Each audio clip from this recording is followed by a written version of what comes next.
You are listening to the Freedom Podcast with Van Moody.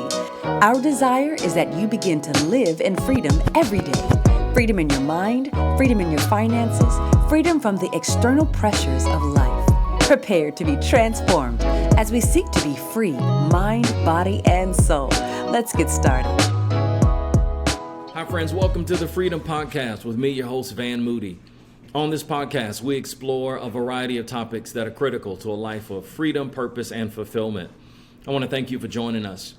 As always, you can expect great conversation, wisdom, laughter, authenticity, and practical guidance for how to be free in every area of your life. Now, one of the topics that we explore every month on this Freedom Podcast is the subject, the topic, the big elephant in the room of financial freedom.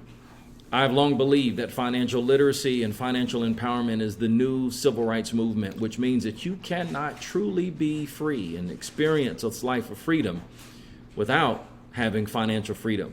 This is why this topic is extremely important. And every single month, we dig into financial freedom with my brother, my friend, the co-hostess with the mostest, the financial maven, the Jedi of finances, if you will, Pastor George B. Thompson. Pastor George, all the way from L.A. How you doing, brother? That's right. Man, I'm doing awesome. I'm so glad to be here. I'm excited, as you know, usual, but I'm really excited about our topic today. Excellent, excellent. Now, we've covered a lot of things on this podcast in previous months, and I hope if you are new to this podcast that you would like, subscribe, and even go back and check out some of the previous episodes, because every episode is not only significant, but it's a building block, because a lot of the things that we have been talking about over these previous months are sequential in that they are designed to establish the foundation and then build on that foundation in successive podcasts. But on today, we're going to be talking about a subject that I think is critical, particularly when we start talking about wealth creation. I want to talk about building a farm and not killing your golden goose. You know, in previous podcasts, George, we talked about the story of Ruth, one of my favorite stories in the Bible. Ruth and Naomi experience tragedy, and they go back to Jerusalem as widows, and Ruth ends up, because of her faithfulness and her obedience to God and even submission to the God of Naomi, Ruth ends up stumbling into basically a new life. The blessing. She meets Boaz and ends up becoming in the line or lineage of David. But there are some significant financial principles that we talked about in previous podcasts from the life of Boaz. Boaz was a farmer. Boaz was very successful as it relates to finances. But one of the principles that we talked about was this principle of margin, that when you see Ruth going out into the field of Boaz to glean, that's only possible because Boaz doesn't glean to the edge of his fields. And so he has margin. And we talked about in previous podcasts, about the importance of being successful financially and how it depends on you having margin and not gleaning to the edge of your fields, which means not spending everything that you get. And so we want to pick up really on that same farmer analogy. We know that the Bible was written during agricultural times, and so there's a lot of parallels in the Bible to agriculture and what it means for us today in financial management.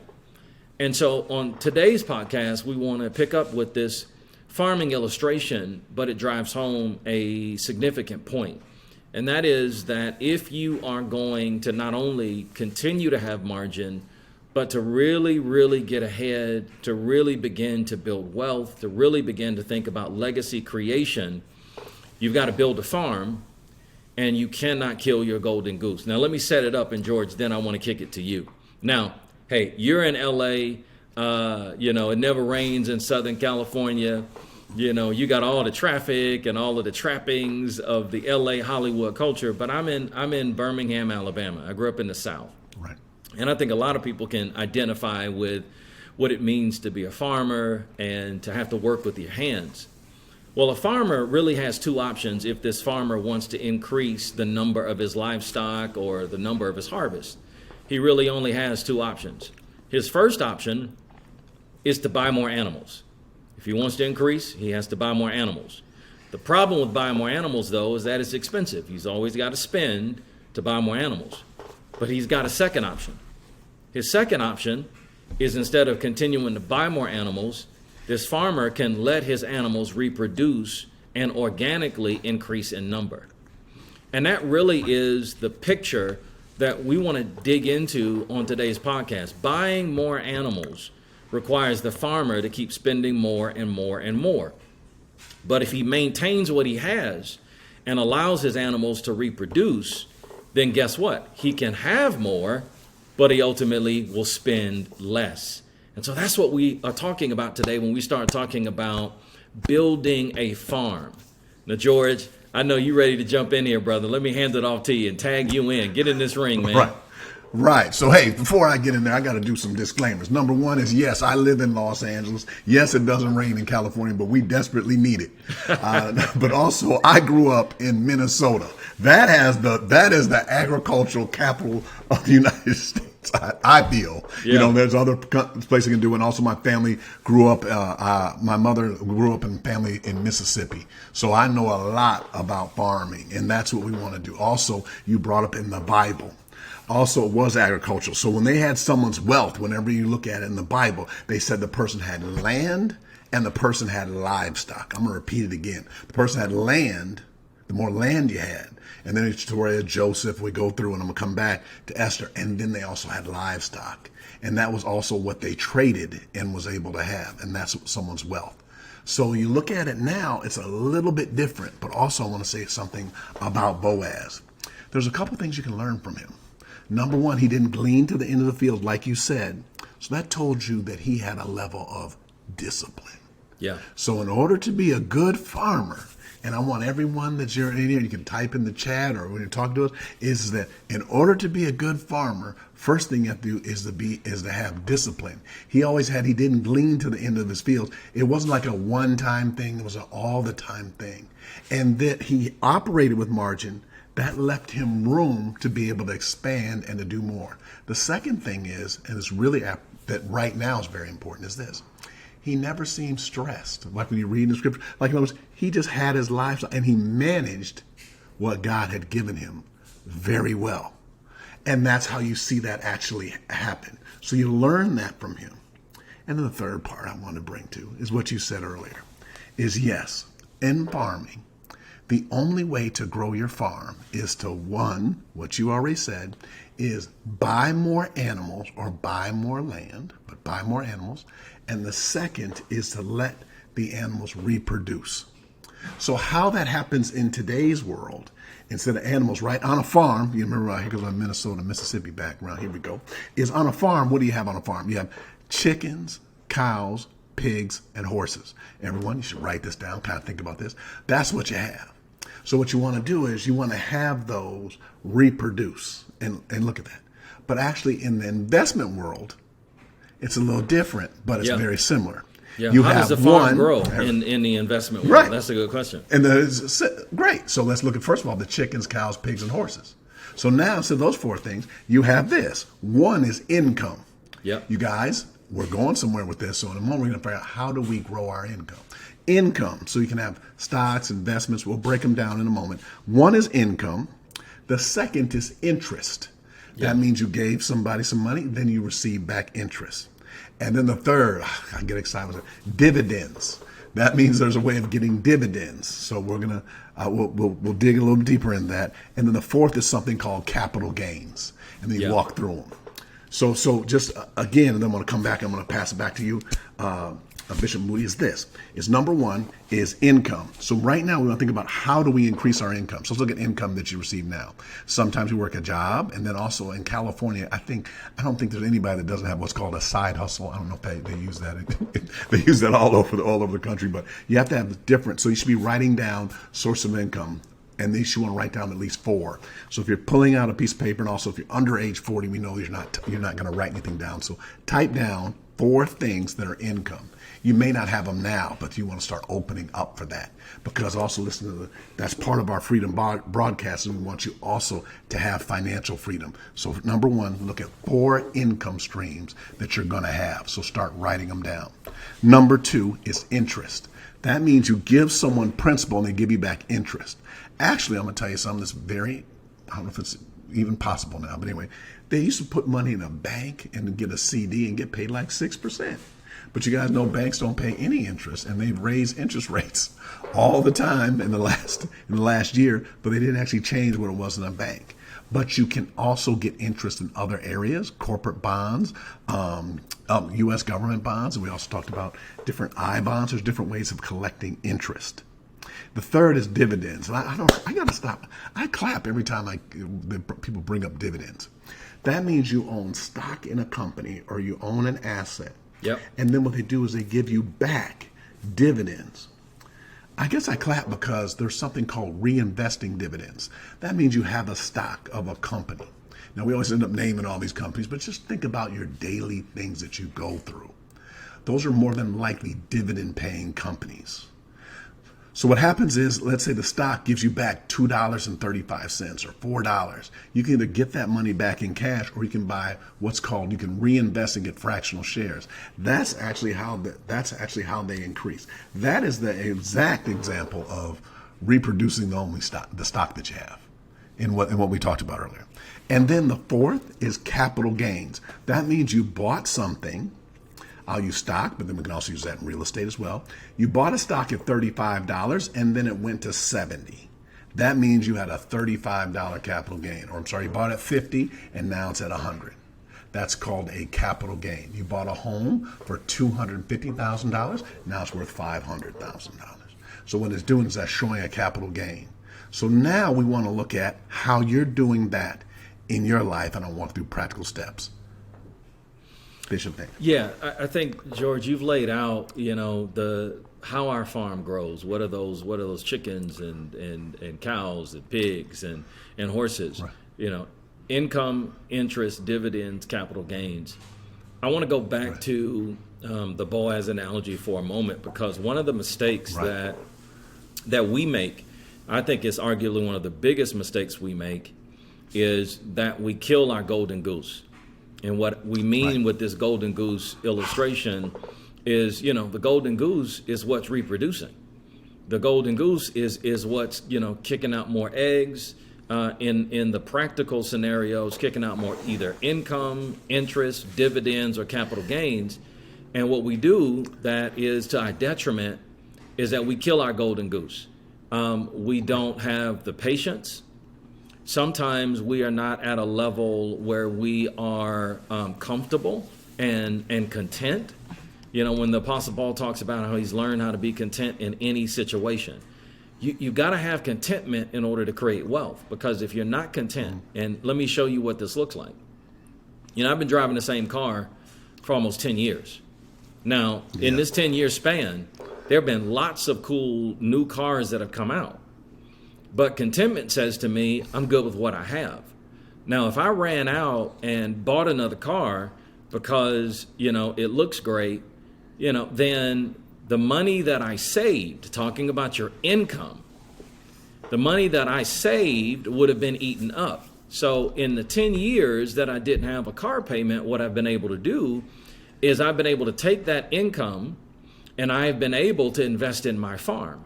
I've been able to invest in stocks. I've been able to invest in other things that will reproduce income, dividend, interest, and capital gains. And that's a really, really big thing, because I think, George, I think we really have to stress, one of the biggest misconceptions is that people feel like, well, they need a bigger farm. And that translates to, I got to make more money. Now, great. Everybody, you got your side hustle or whatever you're doing, that's great. But the issue is, if you're not effectively managing what you already have, if you're gleaning to the edge of your fields and you're eating everything, you're killing your golden goose because you got to have the new car, you got to have the new Jordans, You got to go to all of the concerts. You got to take every trip with your friends. If you're killing your golden goose, then you are killing the ability for you to create wealth. And I think that's a really, really big deal. So George, I give you a practical scenario. So, my wife drives a Tesla, and we own Tesla stock. So, and then not only that, but I've been waiting on my Rivian, which you know about because you see them all over California. I've been waiting on mine. I've been just patiently waiting since 2019. And I stopped sending you pictures a month ago because right. I didn't want you. I felt bad. I felt like I was rubbing it in. But the blessing is, while I've been waiting on my Rivian, I still didn't have a car payment, right? So I was able then to take that income that would have been spent on a car payment, and I invested heavily in Rivian. I invested heavily in them in the private market and even in the public market. And then when the stock went down, you know what I did? I bought more. Reload. I reloaded. Okay? Oh, yeah. We cranked it up. Right. And so now what will end up happening is I built my farm. Because whenever they send me my SUV, my EV SUV, what will happen is my gains in Rivian would have paid for the truck. Right. So then check this out. We were driving the other day, and, my wife has her Tesla's older, and so she's got, the traditional battery life. And so now, with the battery technology, cars go further and all of that. And so we said, well, let's go over here and look at this new car maker that started making EVs. I won't give any names because I don't want to throw shade. But you know what they were trying to do, George? They had a 30%, an actual $30,000 markup on the sticker price. Oh, yeah. Yep. So the sticker price was one thing for the car, and then the car salesman said, oh, yeah, because of supply and demand, we're going to add another $30,000 on top of that. He said, Bishop, we really want to make this work for you. I said, no, sir, you can keep that car. You can keep it. Right. Because I'm not going to pay more for it. You know why? Because then that would kill my farm. You see it? Right. No, this is a great example, and a couple of things that we pull out of here. That's what I want to pull out of this. Number one is that how you waited. Yes. And you drove the car without a car payment. Absolutely. You remember we introduced that word? We introduced that word a couple podcasts ago called financial meekness. Yep. Financial meekness means you have the ability to upgrade and get a new car or get a new TV or get the latest and things like this. But then you have to say, I have what actually I need. That's it. So what you're doing is, in the Bible it says in Matthew 25 and 21, is you are faithful over a few things, make you ruler over many. Yep. Was actually how you did that. And then you ordered an EV before, that means you planted, before the frenzy in gas prices, at least in California, got up to $6 and $7 a gallon. Now everybody wants to buy one. That was the time when you were planting. Then you reap a harvest. So these same things, that's what we talked about. You also have done several things at your church with about solar, about EVs, about educating, because that's how I put solar on my house 10 years ago, and then the money I didn't spend on electric bills, I could use that to pay off the car more rapidly. Come on, brother. That's building a farm. Get the car. That's how you build a farm. And then it's like it becomes free to you because you're using other resources to pay for it, so you're not killing the golden goose. Yeah. I think one of the most important things, let me just stress this before you continue on, is I think this is for someone who thinks I just don't make enough. Right. It's not about, wealth management, wealth creation. It's not about how much money you earn. It's about what you do with what you earn. We all have a farm, but how are we managing the farm we have? Go ahead, George. Right. So that goes back to our point, and then I was going to say, I'm going to talk about that. So everybody hold up 3 fingers, 3 fingers, 3 fingers. Whenever you make money, there's only 3 things you can do with it. The first is spend it. The second, we already talked about this, is lend it. That means put it in the bank. And the third thing is own something. So what you directly said was, instead of buying the car, the time you didn't have a car payment, you were buying stock in Tesla, you said? Yeah, Tesla and Rivian. Which recently had a 3-for-1 stock split. So hallelujah. There's Tesla. We We do our best. By the way, let's throw out the disclaimers. I'm a financial advisor. We do not guarantee these investments. No, we are bringing these up. Brother. These are pure examples that we are using.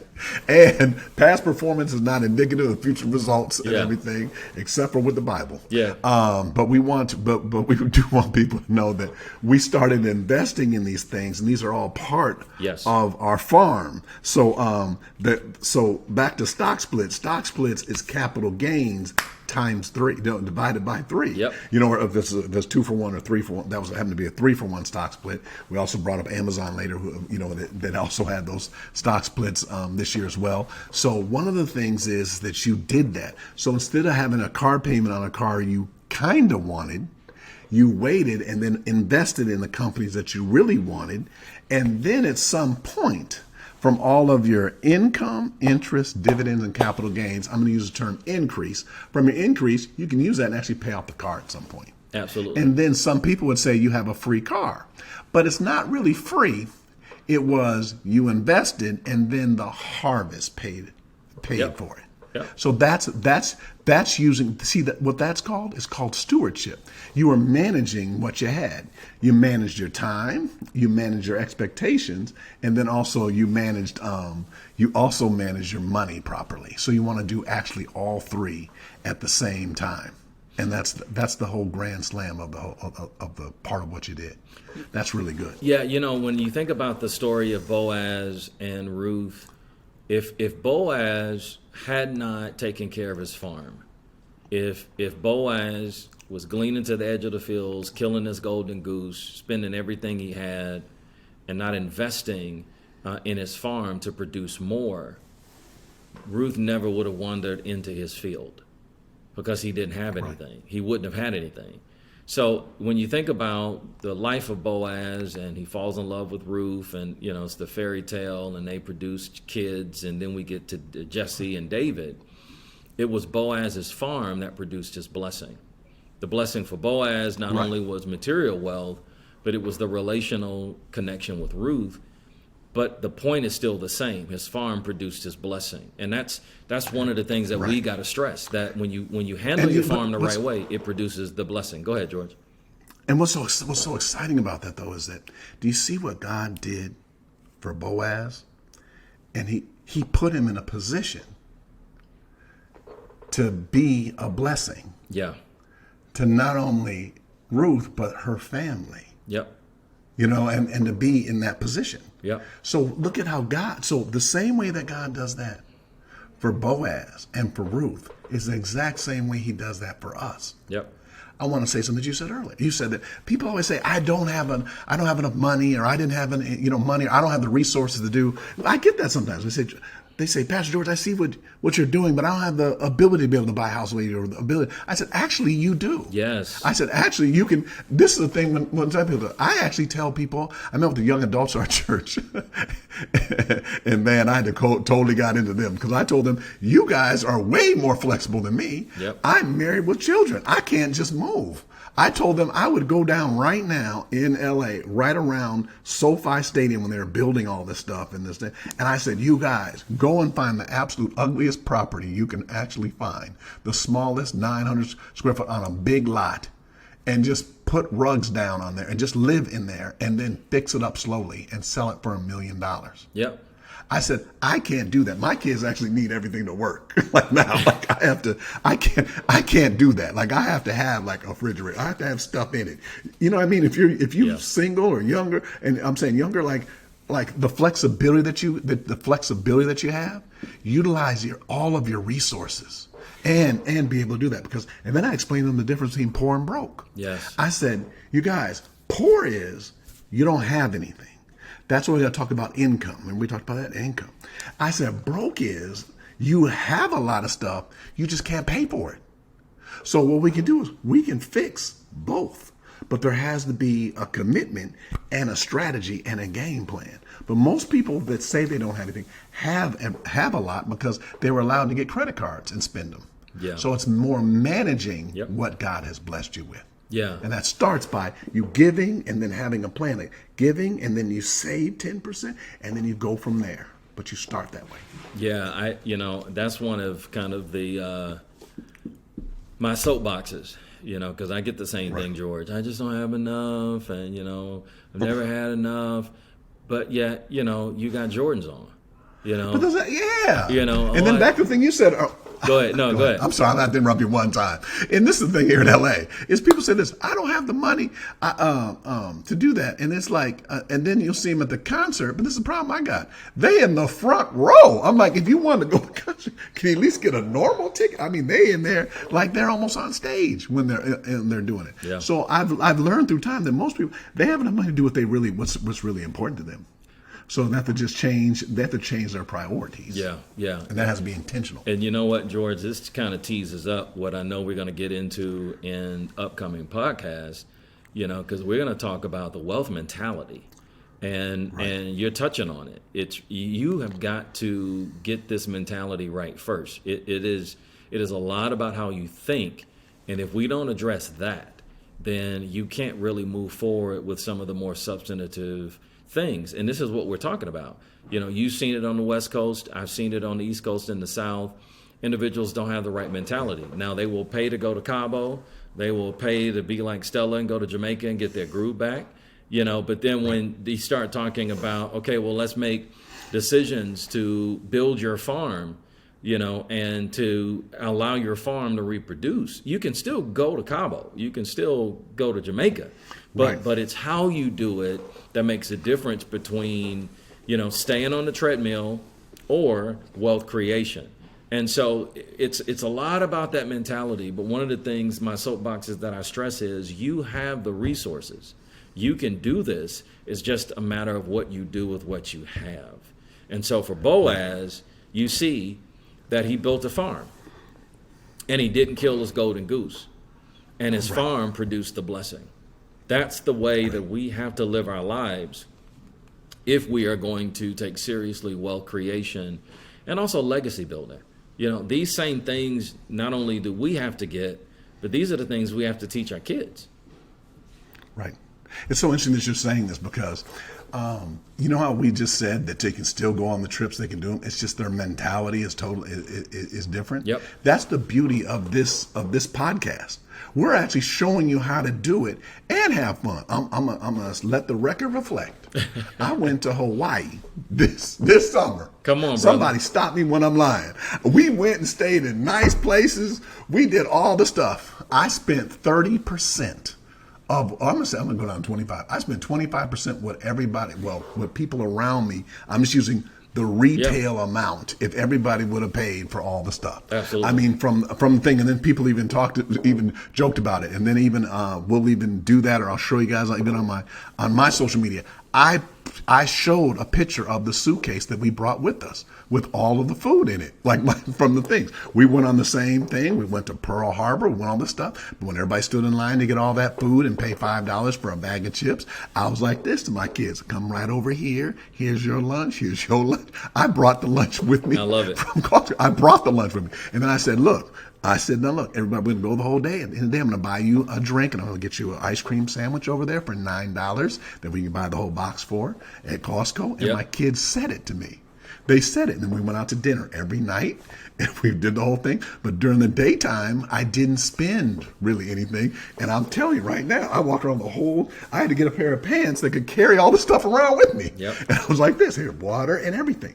And we're not saying not have fun, but we're saying be a good steward over what God has blessed you with. And that's why it's so funny is now, I was like, I wish if we had Boaz here to interview, he would have said the exact same thing. Absolutely. Hey, this is how we manage. This is how we manage our field. This is how when they came, and then whenever they came, he was already prepared. Yeah. So there's a famous Negro poet that said this one time: if you stay ready, you ain't got to be ready. Yeah, I love it. There you go. Hey, you know what, George? You know what I was thinking about? I was thinking about the fact that I'm sure somebody in Hawaii saw you lugging around the bag of chips and the drinks and everything. And I'm willing to bet you somebody said, man, does it really take all of that? But then I'm guaranteeing that person's bank account looks totally different than yours. Because people will criticize individuals without understanding that it does take all of that if you got the wealth mentality. Come on. Right. So that's a really good point. So on these buses, they're full. Yeah. And let me tell you what's happened is you kind of win people over. Your testimony. So I'm on there, right? And I'm sitting on the back. I'm sitting on the back of the bus, and then people, they're all introducing themselves. And I introduced everybody. I said, hey, my name.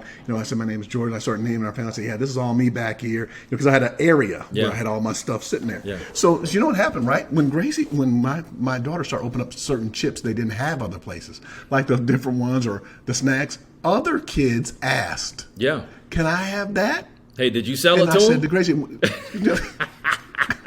Did you say that'll be $1? Okay. $1. There were $5 if I would have sold. I said, now that it's on, that was at the places. It was on the bus. So actually, no, what my daughter did when she opened up, and even I'm not advocating Cheetos and everything like this, I said, give her the whole bag. Oh, wow. My family and my kids know that. Yeah, that's I said, good. just give it to her. And also she would give this other younger, because younger kids sometimes don't know that, like, this is theirs. They're just used to just kind of reaching out. And I'd say, Grace, just give her the whole bag. Just give her the whole bag. Because you want to know why? Her father had a whole backup bags. Come on. So I had a backups. So then I said, hey, here's that one. And my son knows that because he's seen me all the time when they go to karate practice, I buy enough for all the people, enough for everybody. So we're not, because we serve a God of abundance. Come on, man. And just how their father, when they go on a journey, brought some food for them and brought the resources. Your heavenly Father has the exact same resources for you. And also, if you open your Bible to Philippians 4:19, I hear you. It says that. It says, my God shall supply. It says, shall supply, and it says, not some, not most, but all of your needs. But this is the part where people stop reading. They need to read this part. According to his riches and glory. Come on. That means I don't have to flex. God already has taken care of them. I love it. So then we hand them the chips, we'll say this to them. Hey, by the way, that's fine, because when she gave that girl her chips, she didn't have no less. Come on. When you save and when you do well and you manage money, you don't have less. You actually have more. If you don't know that, read the story of Boaz. He didn't have less by giving her nothing. Ruth, he could have gave Ruth that and her family. Yeah, that's why she was like, that's the dude I want right there. Right. You know what I mean? So that's why. So wait. We didn't even show on this, but I got to rub. So look, I'm gonna be doing also a show we're gonna do. It's called Financial Intimacy. So what happens is that's how women and men. That's how couples need to talk sexy to each other the exact same way. You know what I mean? Like say, hey, we paid something off. Come on. Hey, we managed something together. I think that's better than let's all go on a trip and then come back and try to figure out how to pay it off the rest of the year. Yeah. Wouldn't it be much better walking around somewhere on an island or wherever you're at, and you're like this, and then pull out a bag of chips and hand it to someone, and then they say, well, I just want to buy everything here. I'm like, no, see, all this is paid for. All that is future debt. Come on. So what you're doing is you're changing the mentality. Absolutely. You see, one of the things is the people, when we got off that bus, a lot of people actually the same way. The guy at the end goes like this, man, you had everything prepared for your kids. Because remember, they had the Ziploc bag with their name on it. Yep. And so they were walking around eating the whole time. Other people had to go. All these other dads were running around trying to find somewhere to get their kids some food. Then that comes back to the point now, I gave it to them. I guess if I would have sold it, I would have came back cash positive. If I would have sold this stuff. That'll be next trip. I love it. Hey, that's listen, we're out of time, but not out of truth. It's going down every month on the Freedom Podcast. If you hadn't figured it out already, you better ask somebody. Make sure that you like this podcast, follow us, share it. If it's added value to your life, I bet you know somebody who can also benefit from it, and that's our desire, is to serve. George, how can people continue to connect with you? Gotcha. So you guys, the easiest way to connect me is just go to my website, georgebthompson.com. And then I think I told you there's a while ago, someone said, I can't find you, or I was looking for you. So you can actually go to ican'tfindgeorge.com, and then Linktree comes up with all the ways of reaching me, and we'll help you get to the next level. Awesome. Freedom Broadcast. If you want more information on this or any topics that we've covered in previous podcasts, or maybe there's something that you saw it on social media that sparked your interest, you can also connect with me at vanmoody.org or twccc.org. Thanks for joining us on the Freedom Podcast, and we look forward to joining again soon. Take care. We hope you enjoyed today's episode of the Freedom Podcast. For a broader range of topics, go to Van Moody's YouTube page or visit twccc.org.